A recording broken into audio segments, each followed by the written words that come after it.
Now Ben-Hadad, king of Aram, mustered his entire army, accompanied by 32 kings, with their horses and chariots. He went up and besieged Samaria and attacked it.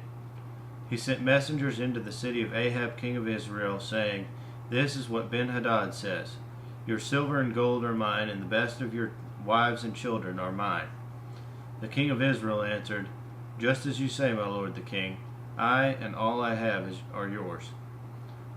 The messengers came again and said, "This is what Ben-Hadad says.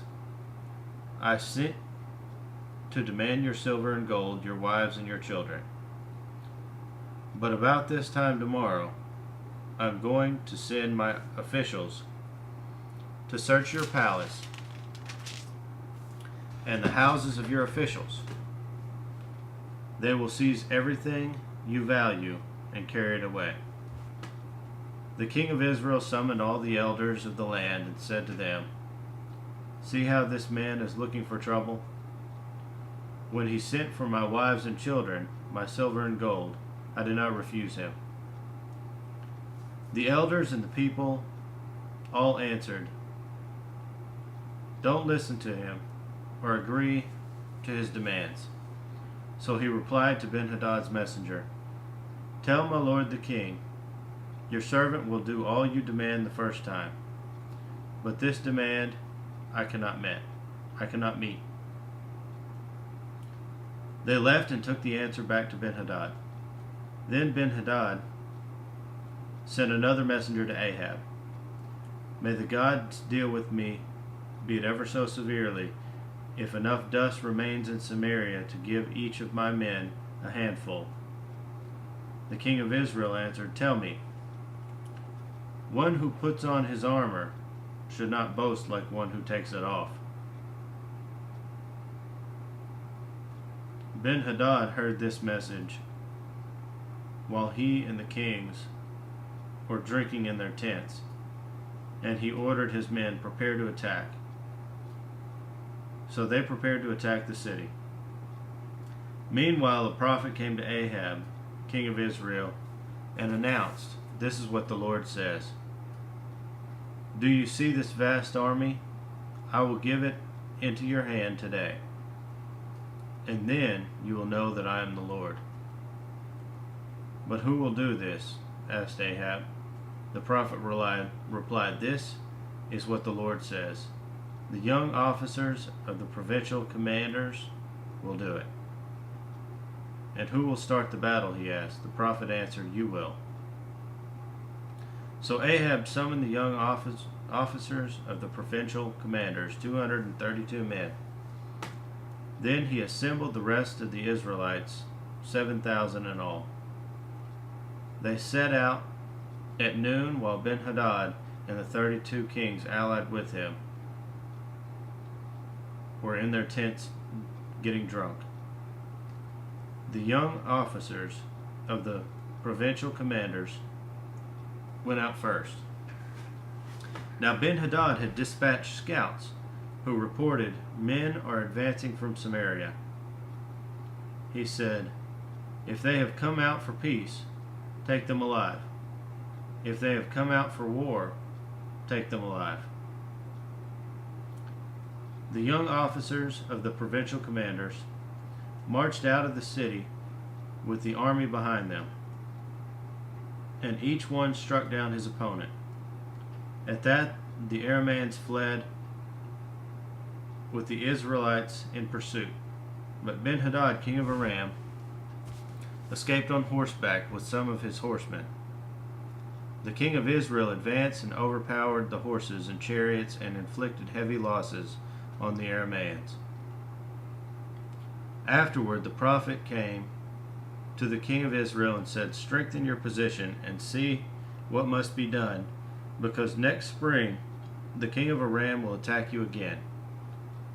Meanwhile, the officials of the king of Aram advised him, "Their gods are gods of the hills.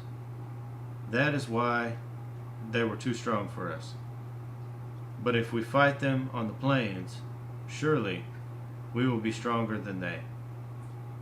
Do this: remove all the kings from their commands and place them with other officers.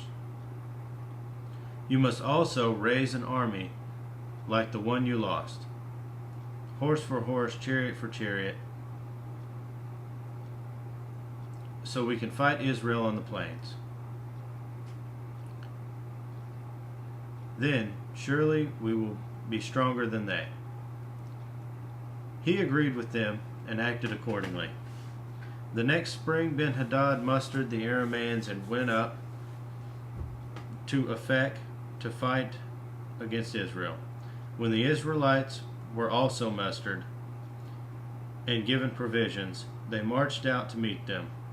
The Israelites camped opposite them like two small flocks of goats, while the Arameans covered the countryside. The man of God came up and told the king of Israel, "This is what the Lord says.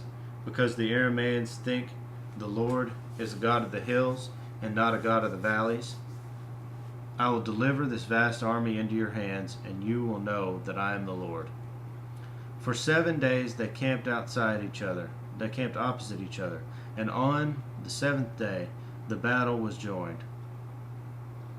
The Israelites inflicted 100,000 casualties on the Aramean foot soldiers in one day. The rest of them escaped to the city of Aphek, where the wall collapsed on 27,000 of them. And Ben-Hadad fled to the city and hid in an inner room. His officials said to him, "Look, we have heard that the kings of the house of Israel are merciful. Let us go to the king of Israel with sackcloth around our waist and ropes around our heads. Perhaps he will spare your life." Wearing sackcloth around their waist, and ropes around their heads, they went to the king of Israel and said, "Your servant Ben-Hadad says, 'Please let me live.'" The king answered, "Is he still alive? He is my brother." The men took this as a good sign and were quick to pick up his words. "Yes, your brother Ben-Hadad," they said. "Go and get him," the king said. When Ben-Hadad came out, Ahab had him come up to his chariot. "I will return to the city of my fathers, took from your fathers," Ben-Hadad offered. "You may set up your own market areas in Damascus, as my father did in Samaria." Ahab said, "On the basis of a treaty, I will set you free." So he made a treaty with him and let him go. By the word of the Lord, one of the sons of the prophets said to his companion, "Strike me with your weapon." But the man refused. So the prophet said, "Because you have not obeyed the Lord, as soon as you leave me, a lion will kill you." And after the man went away, a lion found him and killed him. The prophet found another man and said, "Strike me, please."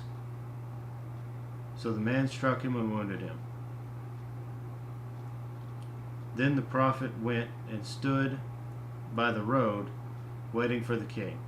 He disguised himself with his headband down over his eyes. As the king passed by, the prophet called out to him, "Your servant went into the thick of the battle, and someone came to me with a captive and said, 'Guard this man. If he is missing, it will be your life or his life, and you must pay a talent of silver.' While your servant was busy, here and there, the man disappeared." "That is your sentence," the king of Israel said. "You have pronounced it yourself." Then the prophet quickly removed the headband from his eyes, and the king of Israel recognized him as one of the prophets. He said to the king, "This is what the Lord says. You have set free a man I had determined should die. Therefore it is your life for his, your people for his people. Sullen and angry, the king of Israel went to his palace in Samaria.